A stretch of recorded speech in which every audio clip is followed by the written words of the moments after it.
In other words, if I have, so what is remember what singularity is. If I have A in X star and B, A and B in X star, and A is not equal to B, then the encodings, this implies that the encodings of A and the encoding of B can't be equal to each other. So in other words, a unique sequence of X, two unique sequences of X must lead to unique unique vectors of U when the code is extended. So clearly, all practical codes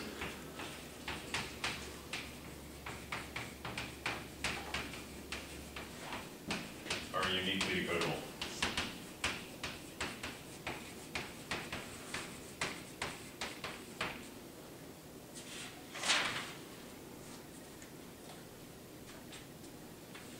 Okay, now is this enough?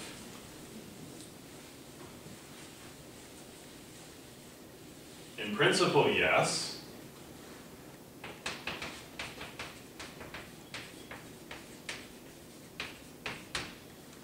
In principle, yes. So if I have any unique sequence of source letters in X star, then it has a unique mapping into channel symbols through this extension. So because that's invertible, in principle, I can take this and map it back to whatever sequence of source letters was used. In practice, though, it can lead to impractical implementations. So, for example, consider the following.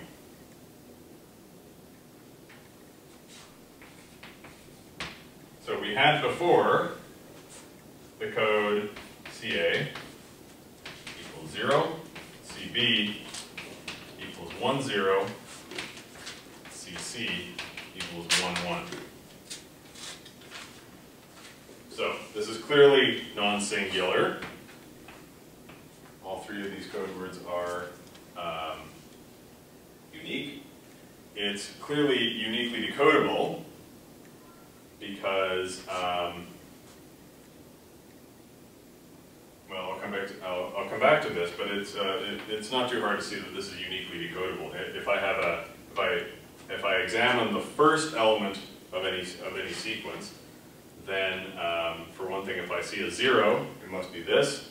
If I see a 1, then I just examine the next element of the sequence, and being 0 or 1 will lead to it being either B or C. It's still uniquely decodable if I have the following code.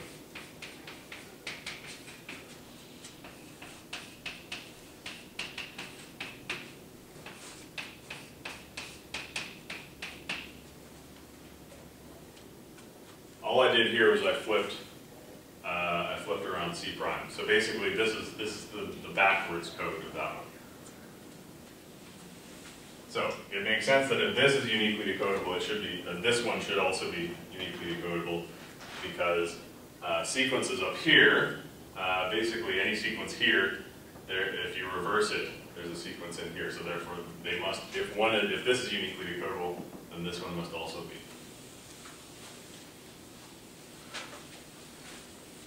So here's the problem. If I see, okay, so let's call this code 1. Let's call this code 2. Code 1, if I have something like the following.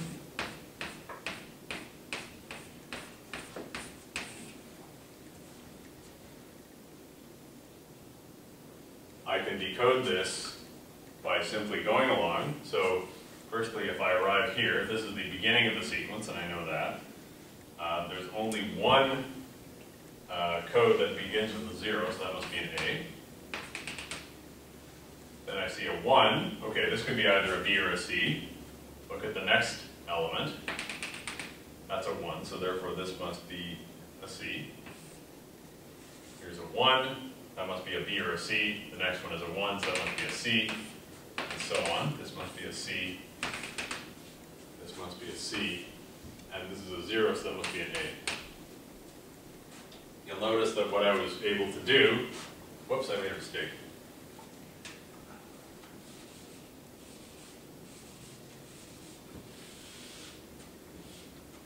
I accidentally grouped 3 letters together here. So that's a C, that's a C, that's a C, that's a C, and this is a B. My mistake.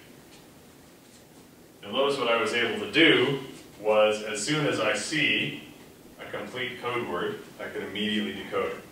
So this code is called instantaneously decodable.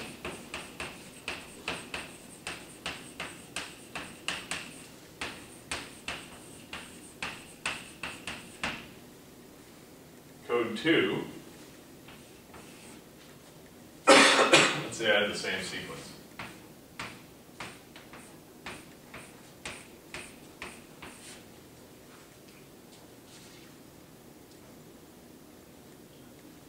Now, if I look at the first symbol, this could be an A, or it could be a B.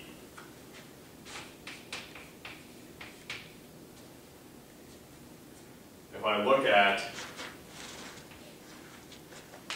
I'll try to resolve the ambiguity by looking at the next symbol.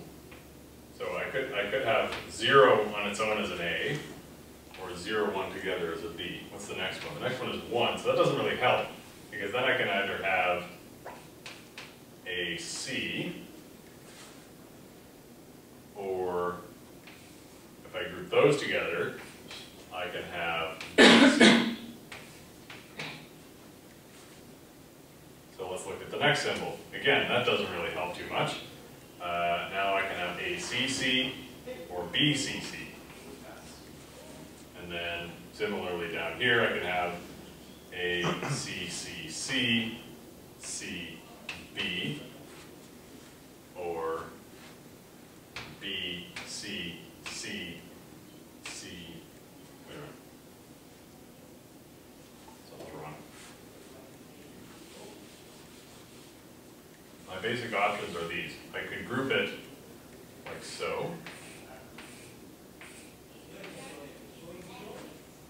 And this would be B, C, C, C, C, A. Or I could group it like this.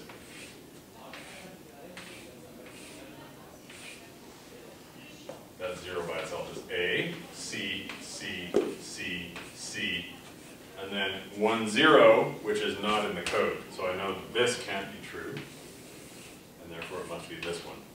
So this is uniquely decodable because I could eventually rule out this sequence, but I had to wait until the very end of the code word in order to determine that it was in fact BCCCCA. So this is not instantaneously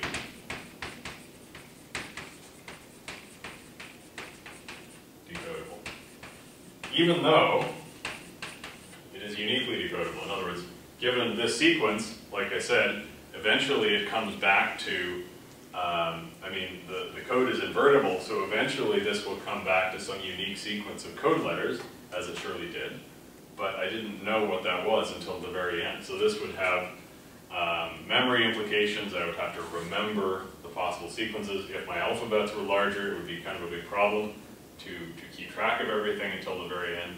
So what we want are instantaneously decodable codes. So what property is it of code 1 that makes it instantaneously decodable, whereas code 2 is not? Yes? In the parsing direction, the bit which distinguishes is not the first bit. It starts from the other end. You mean this code?